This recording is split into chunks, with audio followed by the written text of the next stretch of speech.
on a eu notre premier test puisqu'on a ouvert les inscriptions.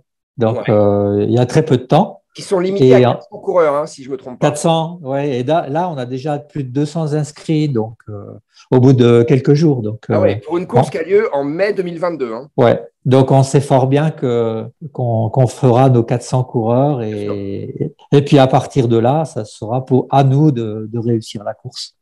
Voilà. Mais alors, aujourd'hui, sur cet événement, est-ce que tu y travailles vraiment? Qu'est-ce que tu fais concrètement? J'imagine le parcours, tu l'as, le site web, tu l'as. Oui. Il y a encore ou pas? Je cherche pas des parcours. Par contre, partenaires, pardon. Des partenaires, j'ai dit. Des partenaires. Donc, pour l'instant, j'ai pas entamé la recherche de partenaires. D'accord. En fait, on est soutenu par le parc naturel régional des Grands Causses, qui est derrière moi sur ce projet. Et peut-être, en fait, ça sera le seul partenaire.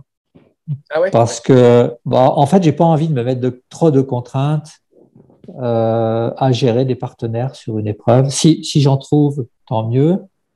Mais je suis parti dans l'idée de trouver des partenaires qui sont dans la démarche de notre course, c'est-à-dire vertueux. Et c'est-à-dire, par exemple, je peux pas me permettre d'acheter des t-shirts faits en Chine à 20 centimes pièce et réalisés par des gens qui gagnent 120 € par mois dans des usines carcérales. Donc ça, je peux pas, compte tenu de l'identité que je veux donner à la course. Donc, il faut que je trouve… déjà parlé la dernière fois. Hein. Voilà. Donc, il faut que je trouve des partenaires qui sont dans cet esprit-là. Voilà. Ça se résume à trouver des partenaires qui sont sur de la production locale ou dans la production réalisée en France, même si je suis pas pour le retour de toute l'industrie qui est partie en délocalisé il y a 20 ans ou il y a 30 ans, parce que ça serait totalement utopique et irréaliste. Mais j'ai envie de m'inscrire dans cette ligne, d'avoir avec moi des gens qui vont m'accompagner sur ce projet et qui ont une démarche qu'on qualifie en France de vertueuse. C'est-à-dire qu'ils font, avec des matières nobles, où tu fais le moins de carbone possible, où ta chaîne de production, elle est respectueuse de l'environnement, mais elle est respectueuse aussi des hommes qui bossent dans la boîte. Voilà, c'est ce vers quoi je veux aller. Donc, je sais que ça va pas être facile. Pour l'instant, j'ai pas entamé les démarches et je vais le faire là prochainement. Et par ailleurs, je travaille quand même sur le parcours. Mon parcours est définitif, mais j'ai quand même envie d'être inspiré par ce parcours. Donc, je profite de mes dimanches pour aller à chaque fois faire un morceau à pied ou en VTT. Et c'est pour m'inspirer. Et ensuite, c'est pour pouvoir écrire sur ces segments, pour pouvoir raconter des histoires. Et là, par exemple, et après, l'autre volet qui m'occupe, c'est quand même communiquer auprès des coureurs et c'est communiquer de façon vraiment différente. Tu vois, par exemple, l'autre jour, dimanche, je suis allé au Point Sublime. Le Point Sublime, c'est un point remarquable sur une falaise qui domine un grand méandre du Tarn, dans les gorges du Tarn. Ça s'appelle le Point Sublime. Le Point Sublime. Mais en France, il y a plein de points sublimes. Il y en a un dans les gorges du Verdon. Enfin, dès que c'est très haut, que tu ouvres sur un très grand panorama dans des gorges ou dans une vallée. En France, on appelle pas ça Point Sublime. Aux États-Unis, c'est le point de vue, en fait. Ouais, c'est un peu… voilà. Donc, en fait, j'ai fait un petit texte qui a été publié sur Facebook et qu'on a envoyé par newsletter en utilisant le mot point. Voilà. Ouais. Donc, voilà, j'ai déliré là-dessus. Voilà, c'est à partir du mot, à partir des deux mots point sublime, j'ai dérivé là-dessus. Donc, c'est ça que j'ai envie de faire jusqu'au mois de mai l'an prochain.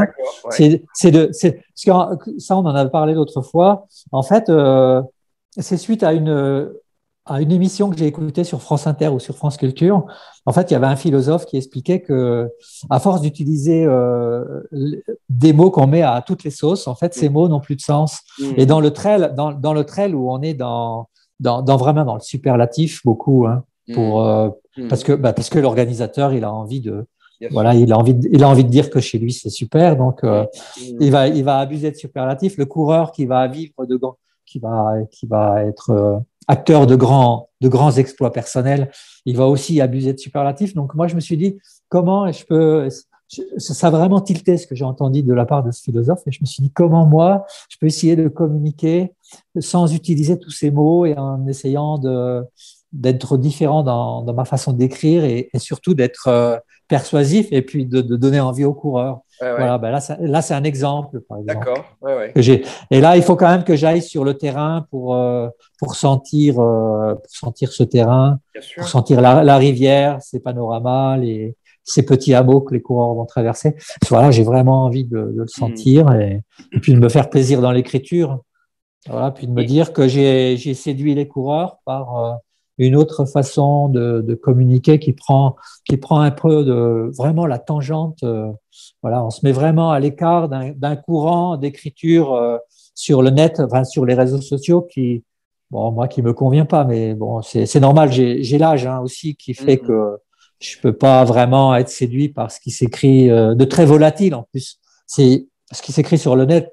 Enfin, sur les réseaux sociaux, c'est hyper volatile. La durée de vie, elle est très faible. Donc, j'ai envie de me dire que cette écriture, elle va durer peut-être un peu plus longtemps ou elle va pénétrer un peu plus les gens à qui je m'adresse. Voilà. Donc, voilà. Aujourd'hui, le travail, c'est ça. Là, on a réservé nos salles pour nos ravitaillements. Voilà, c'est notre dossier de sécurité, il se prépare avec les prestataires. Voilà. Ouais. Mais c'est pas un gros travail pour l'instant. C'est 1 heure par jour à peine. Ouais. Et donc, la course, elle aura, enfin, encore une fois, la course, elle aura lieu, c'est sûr. C'est-à-dire que tu as les autorisations. De ce côté-là. Alors, quand on organise en France, à la fin, tout à la fin, dans les jours qui précèdent la course, tu dois avoir ton arrêté préfectoral. Bon, ça, c'est la porte ouverte pour organiser. Bon, on n'en est pas encore là. Mais par contre, j'ai une autorisation très importante de principe. C'est de la part du Parc national des Cévennes qui a accepté l'idée que j'organise une épreuve qui traverse une partie du Parc national des Cévennes parce qu'il y a des restrictions, il y a des contraintes très, très fortes maintenant. Et notamment, on a une contrainte forte, c'est-à-dire de donner le départ au lever du jour. Et il faut que tous les coureurs aient quitté le Parc des Cévennes à la tombée de la nuit. Voilà, ça, c'est une contrainte très forte que j'ai été obligé de prendre en compte pour dessiner mon parcours pour que… Je crois que c'est au 93e kilomètre. À telle heure, je crois que c'est 22h45, il faut que j'ai tous les coureurs qui quittent la zone, puisqu'après, on rentre dans le parc régional des Grands Causses, où là, je n'ai plus aucune contrainte. Je peux faire courir les coureurs, les participants dans la nuit, il n'y a pas de contrainte. Donc, ça veut dire que ton départ, il va être au lever du jour, quoi. Il sera à soit 5h45, soit 6h. 6h, je suis sûr de l'obtenir auprès du parc des Cévennes. Je vais négocier 5h45 parce que je pense qu'on est sur une zone avec une belle piste qui part au cœur des Cévennes. Je pense qu'au niveau environnemental, au niveau des espèces animales, je pense qu'il y a peu d'incidence. Puis on a le lever du jour un quart d'heure plus tard. C'est pareil pour la fin de parcours. Je pensais rester en bas de la vallée. En fait, on va rester en haut sur le plateau, parce qu'on est plus sur une zone cultivée sur 3-4 km et ça me permet d'avoir du confort au niveau de l'horaire à respecter. Voilà. Alors qu'en bas, je pense que sur le plan des espèces à préserver, c'est plus embêtant, je pense. Voilà. Donc ça, c'est la première le premier verrou à faire sauter, c'était celui-ci. Après, c'est que de l'administratif classique, hein. On va faire notre dossier, on va démontrer qu'on a tout le médical qu'il faut, que toutes les communes sont d'accord pour le passage. Ça sera validé par la direction du territoire. J'aurai un dossier assez complexe à faire sur Natura 2000. Natura 2000, c'est ce qui définit, c'est un cahier des charges à respecter. C'est ce qui définit toutes les contraintes qu'il y a sur un environnement précis à préserver. Et toi, tu dois faire la preuve que ton événement ne contraint pas à la fois la flore et la faune. Voilà. Tu n'as pas d'impact. Et donc, ça, c'est validé par des techniciens à la direction du territoire et au Parc national des Cévennes et au Parc régional des Grands Causses. Voilà. Bon, après, c'est très classique après. C'est que de l'administratif après. Ouais. Alors, le parcours de cette épreuve, est-ce qu'il va être, je dis ça avec l'UTMB en tête, hein, est-ce qu'il va être roulant, un peu comme à la Western States, ou est-ce qu'il va y avoir quand même du sacré dénivelé et il faut le faire avec des bâtons Alors, donc, j'ai 2 points de repère. C'est la distance et le dénivelé. La distance, c'est aujourd'hui, je suis à 160,5. Donc 100 miles. Voilà. Là, à 1 ou 2 kilomètres près, nous serons autour de ce chiffre emblématique des 100 miles. Et en dénivelé, nous avons aujourd'hui 6500 positifs. Donc c'est pas beaucoup parce que aujourd'hui on a une tendance. Alors c'est pas beaucoup comparé à la tendance actuelle où on a quand même une émergence du trail montagne qui devient dominant en France. Il y a il y a l'UTMB qui a donné le là.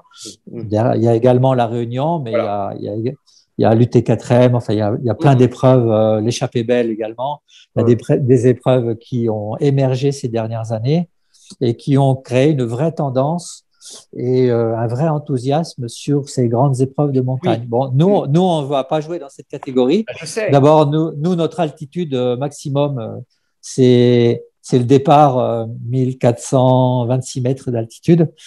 Et donc, on a un point bas à 360. Alors, donc, on ne va pas jouer dans cette catégorie. Mais pour répondre à ta question, oui, c'est un parcours qui est exigeant, exactement comme les Templiers. C'est-à-dire que les Templiers, comme ça, sur le papier, ça peut ne pas effrayer. Mais quand tu vois les coureurs qui finissent les 20 derniers kilomètres, eux, ils sont plus à même de le dire que moi, mais il suffit de voir les moyennes et les allures des coureurs et tu vois que c'est costaud. Et moi, j'ai fait par exemple une descente, c'est la descente sur un village qui s'appelle Les Vignes, donc au départ d'une ferme qui est très isolée qui s'appelle Lacax. Et franchement, c'est une descente que je ne connaissais pas. C'est la descente la plus compliquée que j'ai jamais vue sur les côtes ici. Et c'est vraiment très engagé. C'est très costaud. Ça fait mal, quoi. Ça fait mal, il faut la sécuriser, propre. Ça descend fort. Il y a des très, très grosses marches, des grosses dalles. C'est vraiment une descente qui est très typée comme on a ici, mais plus exigeante. Et elle est au 98e kilomètre. Donc là c'est une descente où pour moi, tu vas faire entre 5 et 6 à l'heure. Voilà, c'est tout, pas plus. La nuit, si tu passes de nuit, tu fais pas plus. Voilà. Donc ça, c'est la spécificité de notre terrain qui fait que les Templiers se sont imposés aussi grâce à ça parce que peut-être qu'on n'a pas d'altitude, on n'a pas le Mont Blanc, on n'a pas d'altitude, on n'a pas des grosses côtes, on ne dépasse pas 400 mètres. Quand même.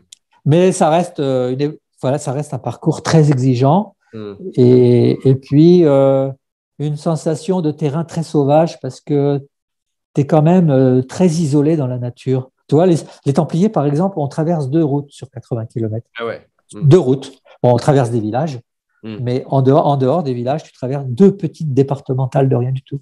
Donc, cette sensation d'être vraiment dans un environnement qui est très préservé, qui est en dehors un peu de tout, c'est ce que tu ne ressens pas vraiment en montagne. En montagne, quand tu dépasses 2005, là, évidemment, tu caresses les sommets. Là, tu as l'impression d'être ailleurs.